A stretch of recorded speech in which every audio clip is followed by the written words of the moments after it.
KFI preempts its regular programming to present a special talk radio presentation featuring KFI personalities Rush Limbaugh, Dr. Barbara DeAngelis, Dr. Dina Dell, Tracy Miller, Tom Leykis, Joe Crummy, Bill Handel, Dr. Laura Schlessinger, Joe McDonald, and Laura Kay.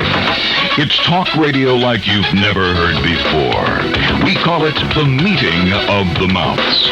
The moderator for the first hour is the most listened to talk show host in the United States of America. Ladies and gentlemen, Mr. Rush Limbaugh.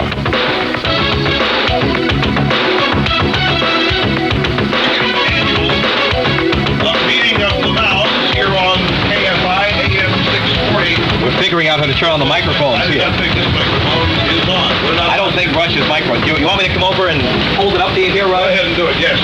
There you go. What is... No, it's not this. You hear that?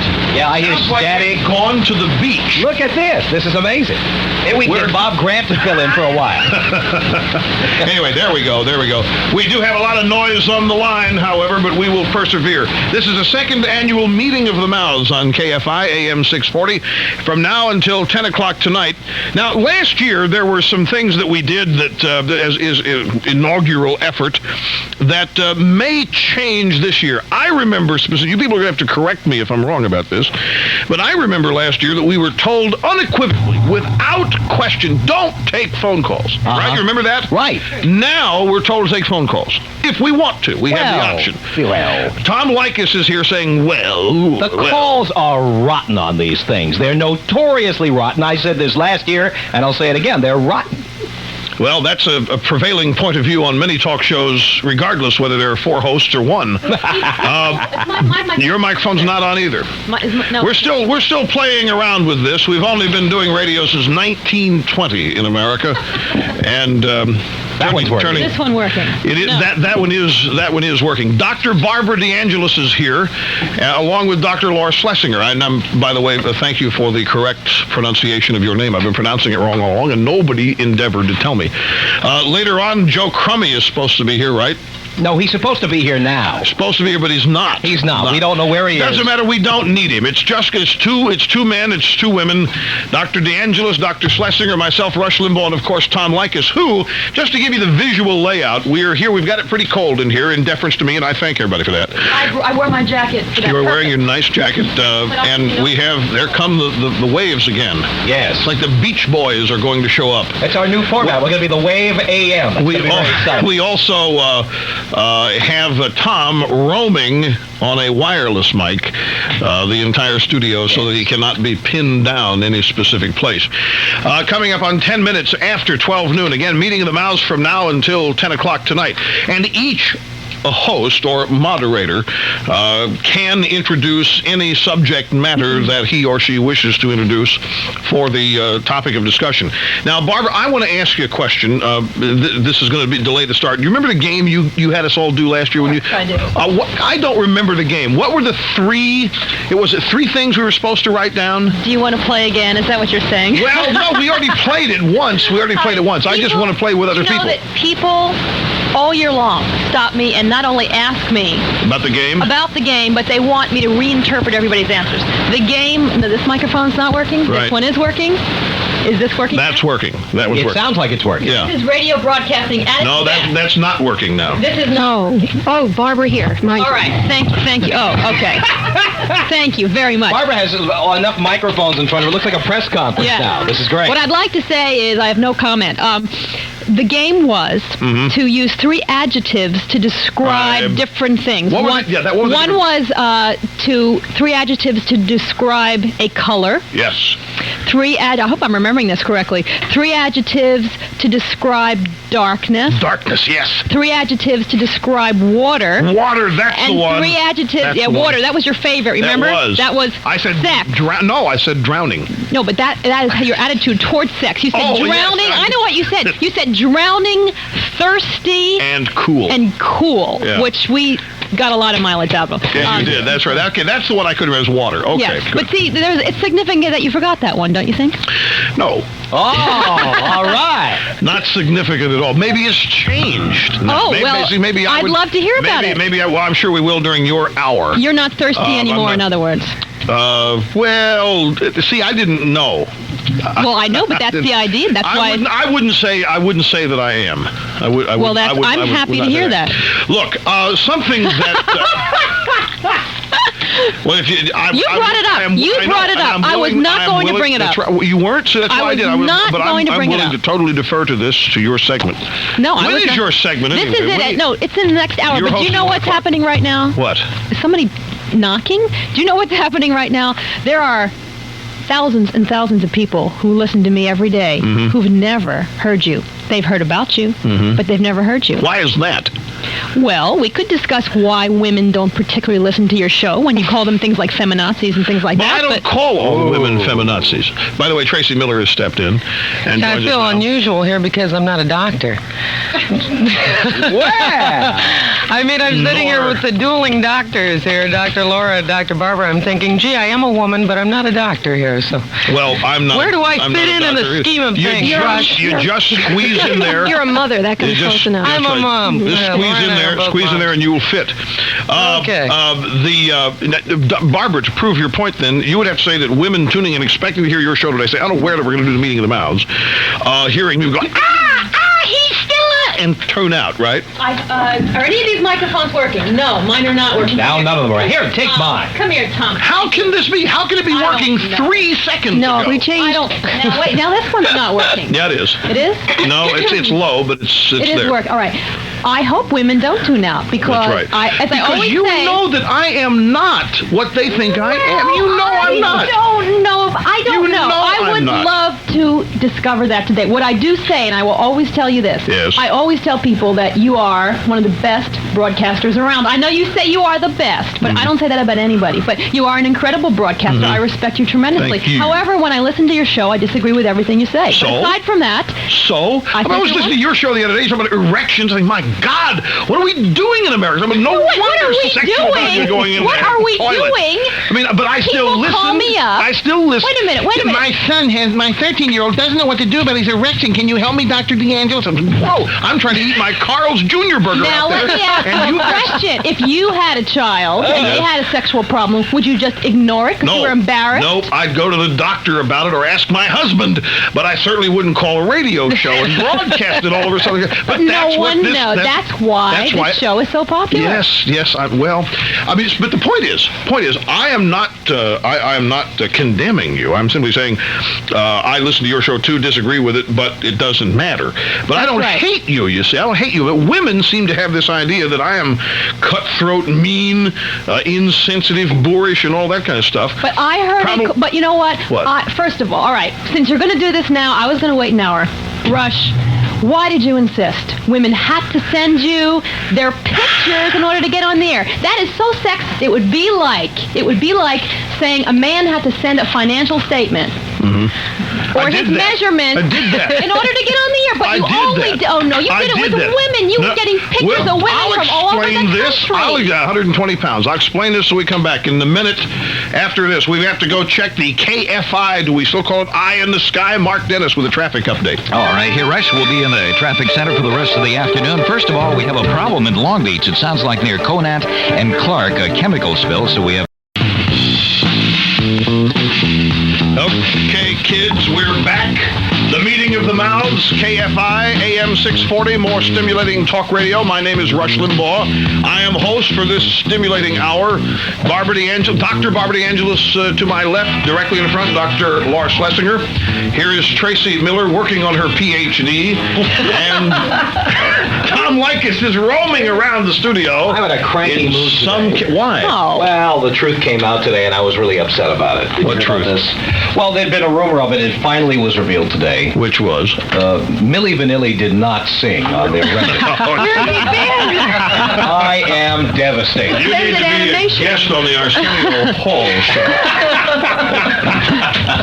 No, Rush, are you going to address this? I'm going to address it, but my microphone doesn't exist. Oh, now If you could just Here, take this testing one. 1, 2. There we go. Now they've got it. I have answered this question about why did I do the women's photos, and I've predicated by saying it was a mistake. I misread. I was trying to have fun, and because so many people are wound so tightly, unable to laugh at themselves, unable to have fun, they're just waiting to be offended. Wait a minute. What does asking women to send a photograph of themselves so that you can physically tell what they look like have to do with having fun or being wound tightly? I mean, that's basically saying, I'm not putting you on the air unless I can see what you look like, That's and I right. can judge how That's you look, right. and I can judge your face, and I can judge your body. Oh, no, there was no qualification. I mean, Then why do it? But why do it? If you will allow me, I will answer the question.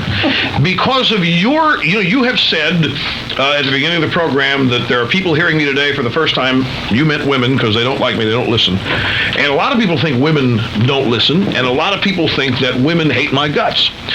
And I was trying to prove two things: that A, there are a lot of women listening, and B, women don't hate my guts, and those that do shouldn't.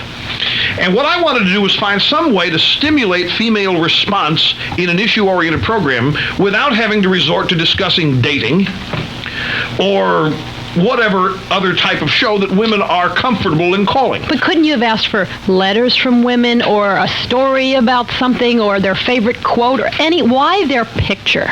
Why Well, their picture? because that was the easiest file system. Come on! the- The easiest file system! Here's the point. I knew it would make them mad. And the thing is, this worked. We got 120 pounds of pictures. And what have you done with them? Well, they're still there. Barbara, I've only looked at 10% of them. This was not voyeurism. This was not, in fact, you know what, if I had said that I was looking for a new babe, that I was going to use the opportunity of my program to find the perfect babe, You would have asked for nude photos. people would have, we got them. We got people would Really? have thought, oh, yeah. People would have thought, Rush, what a brilliant idea. What a funny bit. I just missed. Isn't this like Joan Rivers asking for a dog to date Spike? No, because I wasn't trying to date anybody. I was trying to get women to respond to the show, number one. And then when they called to express their anger at having been forced to send a photo to find out that this is a harmless experience, and then might call and be part of it again. But you know what convinced me it was wrong? Somebody said, Rush, you're going to get women's photos, but you're not going to get photos from women that you want to talk to. You want intelligent women to call your program? They're not going to send you a picture. That's true. And so I said, well, if that's the case, then it isn't going to work. I admitted that I misjudged, and this is not the first time I've admitted it. But it was based upon having fun. But you should have seen some of the photos we got. I mean, women would stand nude in front of a camera, a little Instamatic, put it in front of all body parts, Barbara. But these Snap are women whose husbands wake up in the morning and say dittos to their wife. I mean, come on, I've heard. I have to say, Let it be noted that it was a woman here who has started criticizing women, not I. I'm not criticizing denigrating women. Yes, I'm you saying, are insulting their intelligence by saying that not they at get all. up and say dittos to their husband. No, actually, they got a deal on Twin Pics at the Kmart. They said the other one, the Gallery magazine, right? But you should have seen it. No, this brings it to mind is something that Tom Leykis does, and that is he'll say, I want all women callers.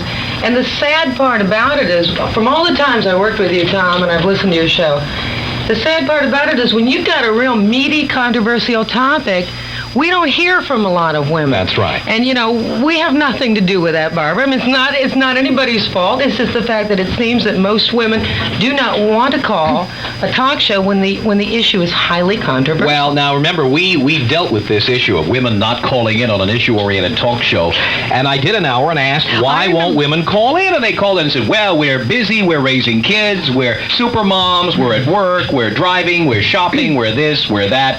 And so the next hour I asked, who's the hottest hunk in Hollywood? And the phone lines lit up with all these women, all the super moms. They all had time to call in and say, Mel Gibson, Tom, what puns? He's wonderful. This is precisely my point. This is precisely my point. I'm embarrassed by it. I'm not trying to insult anybody. All I'm trying to do is, for whatever reason, or what I was trying to do, for whatever reason that women find it uncomfortable or they are reluctant to call an issue-oriented program, I was just trying to encourage participation. I happened to, maybe I should have just been point blank.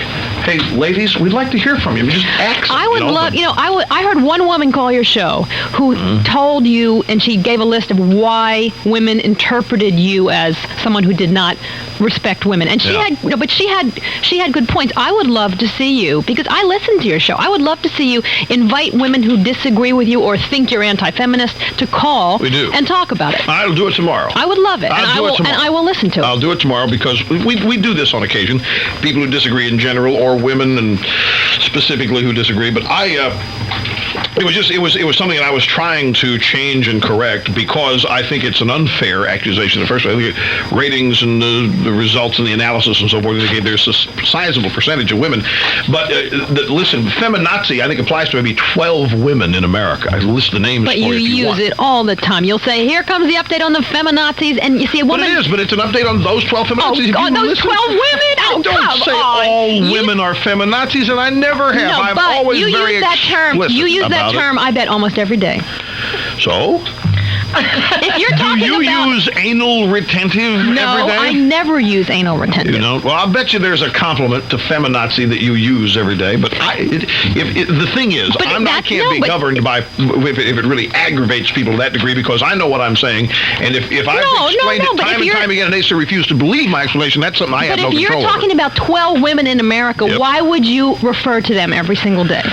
Well, I don't think I use the term feminazi every day either. But it's a shtick. And how would you know? You don't listen anyway. I do listen. I do. I mean, it's such a shtick, you know. It really is. What is a shtick? Your feminazi thing. I think the point with Rush is that you can disagree with just about everything he says, and I do disagree with a great deal of what he says, but you really do have to not take yourself very seriously to enjoy him, because he's damn funny. He's very funny. I think he is. He is very, very funny. And I don't even care if he's sexist, because I don't take him seriously enough to let him bother me. He is a great broadcaster, and he is funny, and he's wonderful on the air, and I respect him tremendously. But you know what scares me? That some men do take him seriously. Well, there's some men who take you seriously. Who needs them then? And you want people to take you seriously, right? No, I'm saying if men take you seriously and you're kind of glibly talking about men and women and how they're treated, I get nervous that some guy... Could you give me an example of that? When you talk about women having their own ideas, liberal feminazis, and you use that term, I have this image of a man sitting there and his wife brings up something she wants to do, and he goes, give me a break, blah, blah, blah, blah. No. You don't think that happens? Oh, no. Well, wait a minute. I don't think you're creating it. If that guy is going to say that, that's what he was saying. He just used different terms. He discovered feminazi, but he's been thinking that all the way along. Rush Limbaugh. I don't think you convert too many people. You know, can I ask this question? I'm going to rephrase it a different way. Jess Marlowe from NBC was back here the other day, from Channel 4, and he did an interview, and I'm back in the office, and he says he had just heard an animal rights update where I played Born Free and fired guns in it. I heard that. And he said, don't you really think that you ought to have more responsibility about that? I mean, aren't you encouraging people to go shoot animals when you do that? And I said, have you ever watched Saturday Night Live? I said, where is your allowance here for parody and satire? I said, you take that camera of yours, Jess, down in a corner, and you will change the outcome of events from what otherwise would happen. Your camera shows up and things will happen that would otherwise not happen. In fact, many people will wait until your camera goes someplace just so they can get on it, just so they can disrupt something, simply because it's there.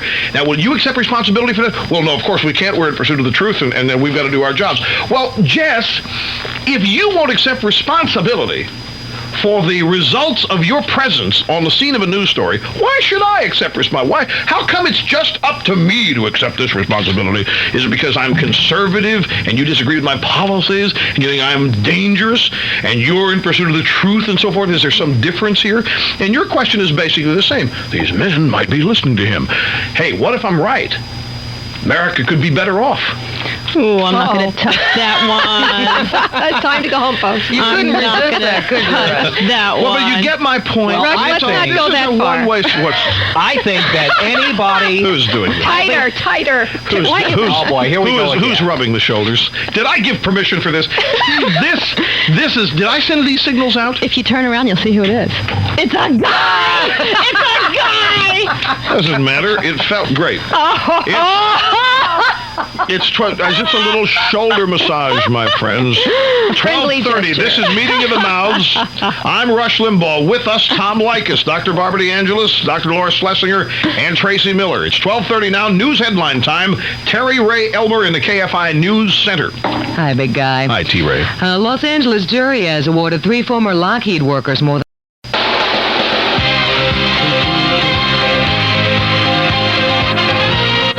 More stimulating talk radio, KFI, AM 640. It is the Meeting of the Mouths. My name's Rush Limbaugh. I'm host for this hour. Joining me, Tom Leykis, Dr. Barbara DeAngelis, Dr. Laura Schlessinger, who is here and hasn't said much lately, but we'll get to you, and Tracy Miller. We just got a fax, by the way, too, and this happened last year. You want to give out the fax number? Do we have Oh, yeah, no, that is a great way. Yeah, it is. If you have a subject that you would like for the mouths to address, the fax number here is 213-251-3170, and we have a fax runner that is ready. First fax, just as a suggestion, I'd like to hear a debate on the legalization or at least decriminalization of marijuana. I already am aware of Dr. Dina Dull's view and Tom Leykis' view, both of with whom I agree. Very curious to hear Rush's view on this and on the possibility, So we'll file this away, and I'm sure we'll get to it. I want to ask, this is obviously, I've got to stay in character here, and this is something I am interested in. It's something I've have not talked to enough people about to get a general consensus, and that is our position in Saudi Arabia and the Middle East and what's ahead. And I'm curious to know, genuinely, because Barbara, you don't talk about this kind of stuff, and Dr. Schlessinger, you might not either. Tracy does news unless you're aware of it, and I know Tom does, but I haven't had a chance to hear any of your programs on this. Are we doing the right thing by being there? Anybody want to answer first? Go ahead. I'll answer. I'm very torn, having been brought up in the 60s, having been totally anti-war. When I first heard about it, I thought, this is ridiculous. Then I go back to the other side and think, if we don't do this, what comes next? In 2 years, he's taking over the entire Middle East. I am still very torn. I think what bothers me is I feel I don't know enough about Saudi Arabia and the government in Saudi Arabia. I've heard things on different shows about that government. I just read something in the paper this morning, actually, in the LA Times. Women can't drive. That's right. About that women. Shouldn't matter. No, but we're talking about beyond totalitarian government and system, and trying to save a country, or are we dealing with the price of oil? And I don't feel I've gotten enough information to really understand what our real purpose is. Okay. We're not James obviously... Baker said it yesterday. Oh, actually, it wasn't yesterday, but it came out in the paper yesterday on the day before. It's to save jobs, which what he's really saying is to save the price of oil and save the supply of oil. That's what he's saying. And is that worth killing possibly 50,000 who's people? running the country? The big oil company? That's the question. Well, when you say who is it worth killing 50,000 people, the question is it worth the loss of American life to maintain the free flow of oil at market prices? The president said that we're there to stand up to naked aggression, and we won't allow it. There's been worse cases of naked aggression. We didn't do anything when the Soviets marched into Afghanistan. We haven't done a lot. All of a sudden, Saddam Hussein goes into Kuwait. That's true, and that's a good point. Except we did fund the Afghan freedom fighters. To the hilt. We gave them money the Contras would have loved to have had. The question that I have for you: let's say that the president had been clear about, which I think he has, and Tom has pointed out. Let's say we are there to maintain the free flow of oil at market prices as the first priority, and that is our second priority, get rid of Saddam Hussein. Then I say we shouldn't be there. Because if my son or my husband were there to maintain the price of oil and possibly could come back in a body bag, I'd rather pay $3 more a gallon for oil. So the oil is not a vital American interest. I think it's a very vital American interest. I think the degenerative effect of a war on society is even more of an interest. Let's put it that way. If the public can be convinced it's a just cause, then there is no degenerative effect. That was one of the problems with Vietnam. What about you, Dr. Schlessinger? Let's say it's for the free flow of oil at market prices and to get rid of Saddam Hussein. Well, I'm kind of scared of the next step that I keep hearing about, and that he's developing nuclear weapons.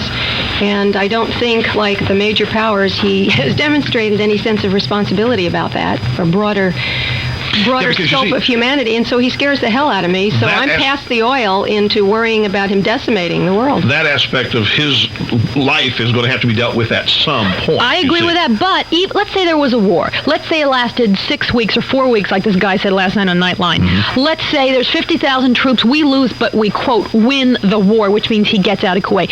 Unless he's killed, he still exists. So what have we gained? We've postponed the process of his becoming a madman, which we're all saying is inevitable, and we've killed a lot of people. I think the CIA director said as long as Saddam Hussein rules in Iraq that the region will be unstable. All right, so what will a war do unless he personally is killed? What will a war do? Push him back into his own borders?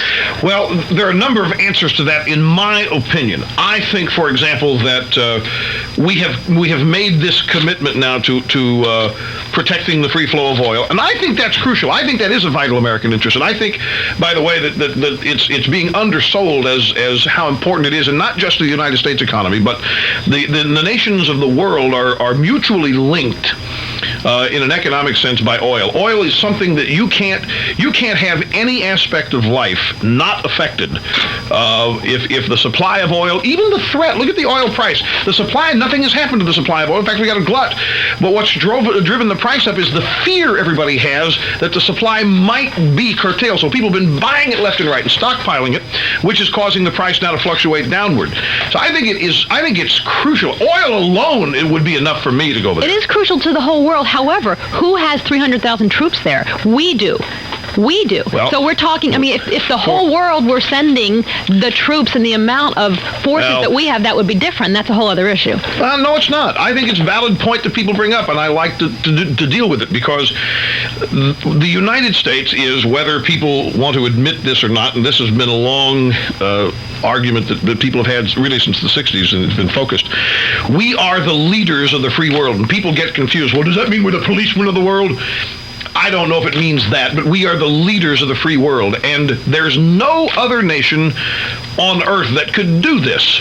This must be done. He must be dispatched at some point. Whether we get help from the Japanese or from the British, to me, is irrelevant. You have to admit, though, Rush, that our intelligence failed miserably. We had no idea this was coming. We were not prepared for it.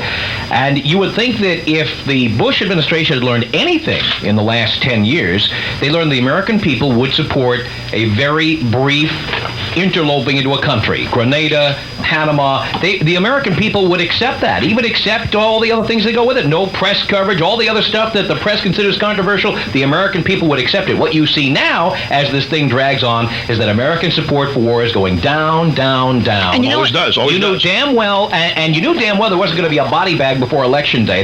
So there's two things happening now. The reason they're freaking out and saying, all right, let's get a vote on this. Election Day is passed, and American support is about to dip below 50%, and they want to get this thing going. Hold on to your thoughts. I strongly disagree with that. We have a spot break. We'll be back with more of Meeting of the Mouths, KFI AM 640 at 12:43. KFI AM 640, the Meeting of the Mouths, Rush Limbaugh with Dr. Barbara DeAngelis, Dr. Laura Schlessinger, Tracy Miller, and Tom Leykis. Dr. Tom Leykis. Dr. Tom Leykis. And Dr. Tracy Miller. We left off with Tom making the point that no body bags came home before Election Day. The opinion polls are plummeting, and therefore the deployment's increasing, and war is imminent. Is that where you were going? Yes, and now they're pushing for the vote in Congress. Let's vote now. Why didn't they vote the day before Election Day? Who's pushing for the vote? Dole, for one. Robert Dole. But those guys don't want to vote for war. Those guys say, hey, you can't do this without us.